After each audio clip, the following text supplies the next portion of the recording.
नमस्कार दर्शकों, इस वीडियो लेक्चर सीरीज में आपका स्वागत है। आज हम कक्षा 11 व्यावसायिक विषय योग प्रशिक्षक की इकाई 5 प्रारंभिक योग सत्र के भाग 1 सत्र 2 भाग 2 के अंतर्गत सूर्य नमस्कार के विषय पर बातचीत करेंगे। सूर्य नमस्कार। आइए अब हम जानते हैं सूर्य नमस्कार क्या है। सूर्य नमस्कार योगासनों में सर्वश्रेष्ठ माना जाता है। इसे सर्वांग व्यायाम भी कहा जाता है। केवल इसका ही अभ्यास नियमित रूप से व्यक्ति को संपूर्ण योग का लाभ पहुंचाने में सक्षम है। इसके अभ्यास से व्यक्ति का शरीर निरोग और स्वस्थ होकर तेजस्वी हो जाता है। सूर्य नमस्कार कब करें? आइए अब हम जानते हैं सूर्य नमस्कार कब करना चाहिए। समस्त यौगिक अभ्यासों की तरह सूर्य नमस्कार के लिए भी प्रातः काल सूर्योदय का समय सर्वोत्तम माना गया है। सूर्य नमस्कार हमेशा खुली हवादार जगह पर आसन बिछाकर खाली पेट अभ्यास करना चाहिए। इससे सूर्य नमस्कार का संपूर्ण लाभ भी मिलता है। अब हम सूर्य नमस्कार करने की विधि को सीखते हैं। सूर्य नमस्कार की विधि। सबसे पहले सूर्य नमस्कार करने के लिए अपने आसन या मैट के सामने वाले भाग पर खड़े हो जाएं। अपने दोनों पंजे एक साथ जोड़कर रखें और शरीर का पूरा वजन दोनों पैरों पर समान रूप से डालें। अब श्वास लेते हुए दोनों हाथों को बगल से उठाएं और श्वास छोड़ते हुए हथेलियों को जोड़ते हुए छाती के सामने प्रणाम की मुद्रा में ले आएं। अगला आसन है हस्त उत्तान आसन। श्वास लेते हुए दोनों हाथों को ऊपर उठाएं और पीछे ले जाएं। वह बाजुओं को कानों के समीप रखें। इस आसन में पूरे शरीर को एड़ियों से लेकर हाथों की अंगुलियों तक सभी अंगों को ऊपर की तरफ खींचने का प्रयास करें। अगला आसन है पादहस्तासन। अब श्वास छोड़ते हुए रीढ़ की हड्डी सीधी रखते हुए कमर से आगे की ओर झुकें। पूरी तरह श्वास छोड़ते हुए दोनों हाथों को पैर के पंजों के समीप की ज़मीन पर रखें। हाथों की इस स्थिति को इसी स्थान पर स्थिर करके रखें। अगला है अश्व संचालन आसन। अब सांस लेते हुए दाएं पैर पर बैठते हुए बाएं पैर को जितना हो सके पीछे की ओर ज़मीन पर ले जाते हुए रखना है। अब रीढ़ को कमानीदार बनाते हुए ऊपर देखने का प्रयास करें।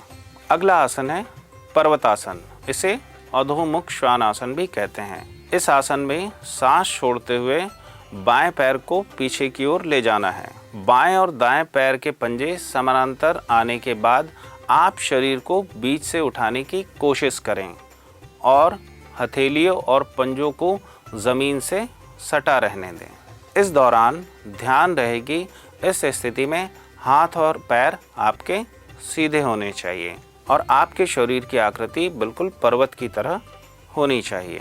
अगला आसन है अष्टांग नमस्कार आसन। अब पर्वतासन से अष्टांग आसन में परिवर्तन के लिए सबसे पहले सांस छोड़ते हुए अपने दोनों घुटनों को ज़मीन से लगाएं। अब छाती व ठुड्डी को ज़मीन से स्पर्श करें। इस आसन को करते समय शरीर के कुल 8 अंग भूमि को स्पर्श करते हैं, इसलिए इसे अष्टांग नमस्कार आसन भी कहते हैं। श्वास सामान्य गति से चलने दीजिए। अगला है भुजंगासन। इस आसन में सांस लेते हुए सिर, छाती व कमर से ऊपर के हिस्सों को उठाने की कोशिश करें तथा सांस छोड़ते हुए छत की ओर देखने का प्रयास करें। इस अवस्था में आपकी कमर ज़मीन से लगी होनी चाहिए। हाथ बगल से व हथेलियाँ ज़मीन से सटी रहनी चाहिए। अगला आसन पर्वतासन। जैसे हमने पहले पर्वतासन किया था उसी प्रकार करना है। पर्वतासन में सांस छोड़ते हुए शरीर के बीच के हिस्सों को ऊपर उठाने का प्रयास करें। इस दौरान ध्यान रहे कि इस आसन को करते समय दोनों हाथ सीधे रहें, मुड़े नहीं और एड़ियों को ज़मीन पर स्पर्श कराने का प्रयास करें। साथ ही छाती को जांघों की तरफ लाने का प्रयास करें। अगला आसन है अश्व संचालन आसन। अब गहरी सांस लेते हुए अपने बाएं पैर को आगे की ओर लाएं तथा दाएं पैर को सीधा रखें और रीढ़ को कमानदार बनाते हुए ऊपर देखें। अगला आसन है पाद हस्तासन। इसके बाद सांस छोड़ते हुए दाएं पैर को भी आगे की ओर लाएं, दोनों पैर साथ में रहें।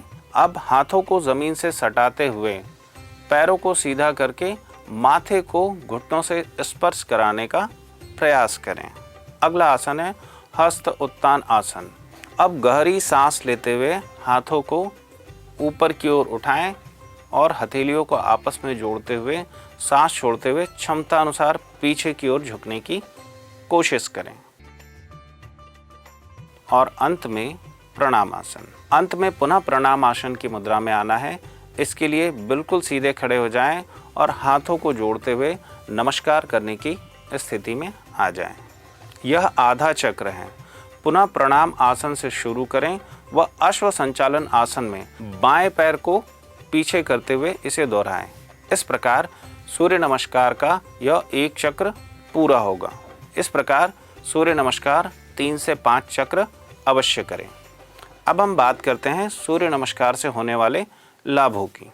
सूर्य नमस्कार से होने वाले लाभ। सूर्य नमस्कार के नियमित अभ्यास से शरीर और मानसिक स्फूर्ति में वृद्धि के साथ विचार शक्ति और स्मरण शक्ति भी तीव्र होती है। इसके अन्य कई लाभ हैं जो इस प्रकार हैं। सूर्य नमस्कार का अभ्यास रक्त का प्रवाह बढ़ा देता है, जिससे लो ब्लड प्रेशर की बीमारी में आराम मिलता है। इसका अभ्यास पेट के पास की वसा यानी चर्बी को घटाकर भार मात्रा यानी वज़न कम करता है, जिससे मोटे लोगों के वज़न कम करने में यह बहुत ही मददगार होता है। इसके नियमित अभ्यास से हृदय व फेफड़ों की कार्य क्षमता बढ़ती है। बाहें व कमर के स्नायु बलवान होने लगते हैं। यह शरीर के सभी अंगों, मांसपेशियों व नसों को क्रियाशील करता है। इसके अभ्यास से शरीर की लोच शक्ति यानी फ्लेक्सिबिलिटी में आश्चर्यजनक वृद्धि होती है। शरीर की सभी महत्वपूर्ण ग्रंथियों जैसे pituitary, thyroid, parathyroid, adrenal, liver, pancreas और ये आदि ग्रंथियों के स्राव को संतुलित करने में मदद करता है। शरीर के सभी संस्थान रक्त संचरण, श्वास, पाचन, उत्सर्जन, नाड़ी तथा ग्रंथियों को क्रियाशील एवं सशक्त करता है। वात, पित्त तथा कफ को संतुलित करने में मदद करता है। इसका अभ्यास रीढ़ की सभी कशेरुकाओं को लचीला, स्वस्थ एवं पुष्ट करता है। सूर्य नमस्कार एडवांस आसनों के लिए शरीर को तैयार करता है। तो बच्चों, आज हमने सीखा सूर्य नमस्कार करने की विधि व लाभ। तो बने रहिए हमारे साथ। आपसे पुनः मुलाकात होगी योग से संबंधित नए वीडियो के साथ में। धन्यवाद।